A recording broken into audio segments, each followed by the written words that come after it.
The Los Angeles Kings also with a big bounce back against the Edmonton Oilers. You look at the way that the Oilers dominated the Kings in games 2 and 3, outscoring them by a 14-2 margin. What a strange and lopsided series this has been in a number of ways, just like so many others. In fact, so many blowouts so far in the Stanley Cup playoffs. It's like, can we please get a close game at some point somewhere? But in this case, what did you make of the Kings and the way that they performed in game 4 to really, in some ways, save their season? The Oilers had a chance, like the Leafs, to really put the Kings in a tough spot, and they aren't able to come through and do it. It's funny how the series are close, but the games haven't been close so much around the league. Really, Frank, what it comes down to me between Edmonton and LA is 5-on-5 play. When LA can manage McDavid and Draisaitl, and really the entire Edmonton lineup, because Edmonton's now rolling 4 lines. Woodcroft has taken that team and really really dispersed the load. If LA can stay on top of Edmonton at even strength, they have a chance.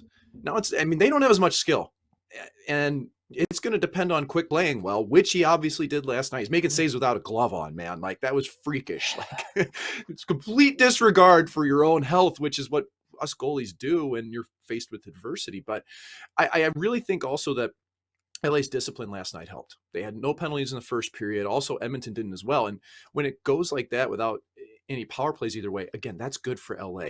Danault had a monster game. He has +3. McDavid and Draisaitl were both on the ice for 2 goals against, and that's rare for that team. So far, that matchup had been in favor of Edmonton. So some of the things Todd McClellan did even. He puts Grundstrom in, 2 goals. Puts Troy Stetcher in.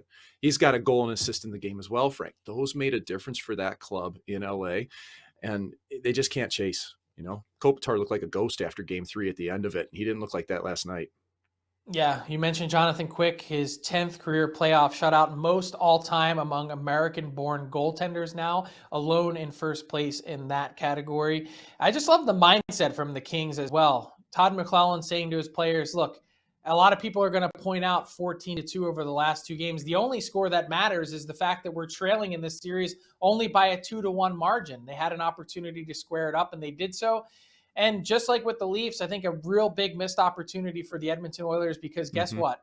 They're not good enough yet. They're not mature enough yet to be able to do that later on in the playoffs if you want to go on a deep run. They may be able to overcome it against a team like the Los Angeles Kings in the first round, who don't have their full complement of players in their lineup.